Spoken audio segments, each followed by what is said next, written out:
Section 3.5 starts out with renaming fractions. And renaming basically means we're just going to make it bigger. Now if we multiply something by 2 2s, remember that's just 1, or 3 3s, or 4 4s, or 5 5s. This is just 1, but when we were making equivalent fractions in the last section, we were getting a common denominator. We were building fractions, as they say. So here, if we multiply 2/3 by 2 2s, we get 4/6. If we multiply 2/3 by 3/3, we get 6/9. Now again, these are the same number. They're just 3 times as big. If we multiply 2/3 times 4 4s, again, that's just 1. We're just making it 4 times as big. We get 8/12. We multiply 2/3 by 5/5. Again, what we do to the top, we do to the bottom, we get 10/15. And that's what they're talking about when they're introducing rename fractions by multiplying. Okay, so this you're multiplying either by 2 2s, 3 3s, 4 4s, 5 5s, 10 10s, 100 hundreds. Doesn't really matter. You're just making an equivalent fraction slightly bigger. Let's look at another example. If I have problem number 4, we have 5/8. If we multiply that by 2 2s, 2 over 2, we get 10/16. We take 5/8, we multiply by 3 3s, 15/24. 5/8 times 4 4, we have 20 32nds. 5/8 times 5/5, 25 40ths. Again, these are just built fractions by either 2 over 2, 3 over 3, 4 over 4, whatever. We're going to need to do that when we're working with deciding if numbers are the same. So, what they did when we jump down to problem number 11, you're asked to find the missing numerator. So we have a half, and now we want to make it into 16ths. So what do they do to 2 to get to 16? Well, they times it by 8. You do it to the bottom, do it to the top. So 2 times 8 is 16, 1 times 8 is 8. So that missing number is 8. Problem number 15. What do they do to 5 to get 35? They multiply by 7. So if you do it to the bottom, do it to the top. 4 times 7 is 28.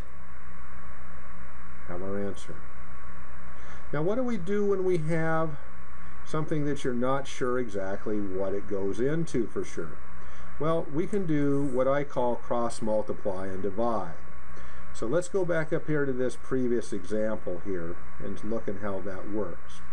Notice that we can put in this kind of X here, and in our X line we have 2 that are lined up. We have 1 and a missing.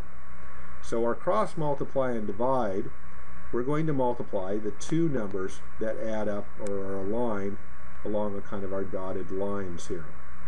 So we're going to multiply 1 times 16 divided by 2 gives us our 8.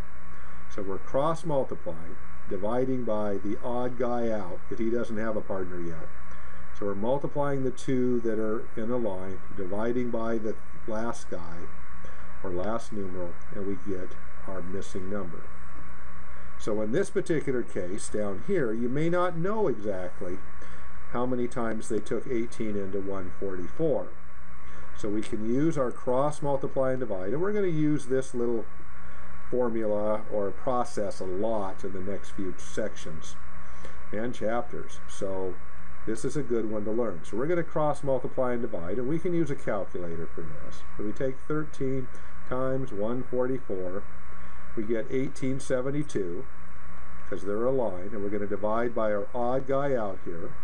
So we're going to divide by 18, and our answer is 104. Okay, so let's do one more of those. How about problem number 28, where we have 126 and 6 and 5. Okay, so which two numbers are we going to multiply in our cross multiply and divide? That's right, the 5, make our cross here, the 5 and the 126. So we clear that, so 5 times 126 equals 630, and we're going to divide by the odd guy out, which is 6, so divide by 6 equals 105. Okay, so cross, multiply, and divide. Wonderful little formula. Our next section, objective 3 now, is list a group of fractions from smallest to biggest. So a couple of ways to do that also, as there is with many operations that we're going to learn. There is a couple of ways to do them. Problem number 31 is very straightforward. I have 3 23rds, 5 23rds, and 2 23rds. Well, all the denominators are the same, so all I have to do is compare the top. Well, obviously 2 is coming before 3, who is coming before 5. So those are pretty straightforward because they're common denominators. So what if they're not? Well, one way is to make them all common. So if we count by 2s, count by 5s, and count by 10s, what's the first number they're all going to come in contact with? That's right, the least common multiple is going to be 20. So we need to make all of these fractions into 20s. So in order to do that, we're going to multiply this one by 10 10s, this one by 4 4s, because again we're building the fractions just like what we did up here, and multiply this one by 2 2s. So then I have 10 20ths, 12 20ths, and 14 20ths. Now once we have all common denominators, it's very easy to compare the top numbers. And just so happens they're all already in order from smallest to biggest. So the answer is the original fractions, not the ones we fixed, but the original fractions. And that would be our answer then. We're always going back to the original. Well, let's say that we have a set of numbers that we're really not sure what's going to be the most common denominator. Let's take a look at problem number 49. And 49 has 13 28ths, 17 35ths, and 3 7ths. Well, my recommended way to do this is to change all of these if you didn't want to find what the common denominator was. And it's going to be a little bit of work, but we know how to do that. But the shortcut method here is simply to maybe make these decimals. So to make these a decimal, we simply take the top number and we divide it by the bottom number. So we take 13 divided by 28 equals 0.464. 17 divided by 35 equals 0.485. And 3 divided by 7 is 0.428. And then we just order the decimals from smallest to biggest. Well, 0.428 is first, so that's going to be our first fraction. Remember, we're always going to go back to our original fraction because that's the skill. We're supposed to order the fractions from smallest to biggest. 464 is next, and then 485. You can get these common denominators. That's perfectly great. However, if you want to do the kind of shortcut method in order to align or order fractions, I change them all to decimals.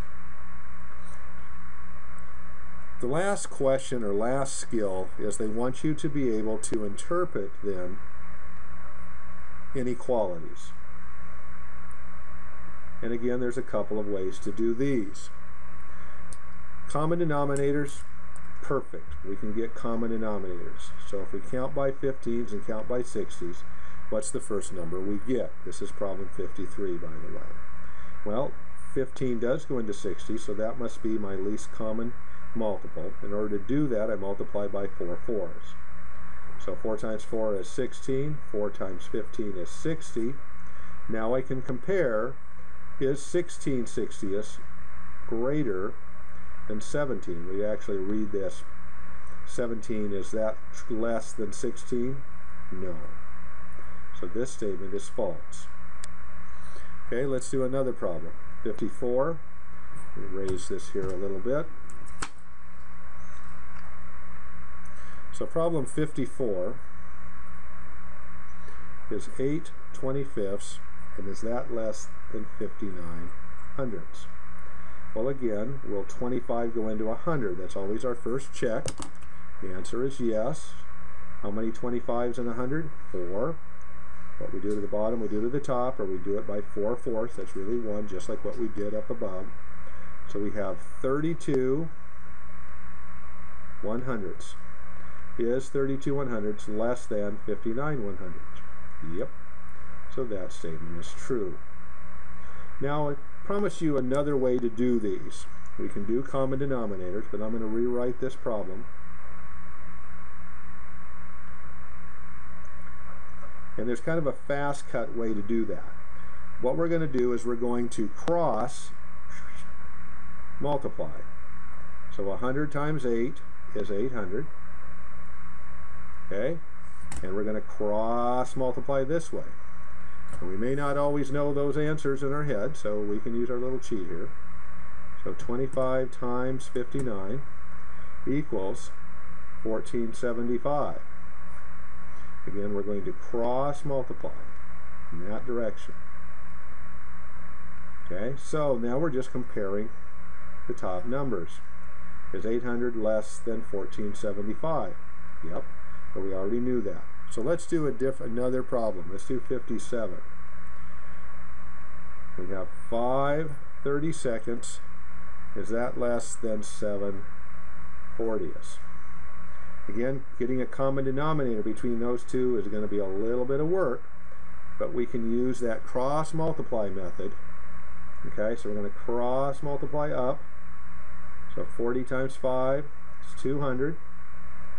32 times 7, 14 to 24. Okay, so is 200 less than 224? Yep. So that would be true. So we're going to cross multiply in this direction. Cross multiply, write it. Cross multiply, write it. And then compare the top numbers. Might be a little easier, a little faster on the way to do it. Good luck with the homework. Have fun.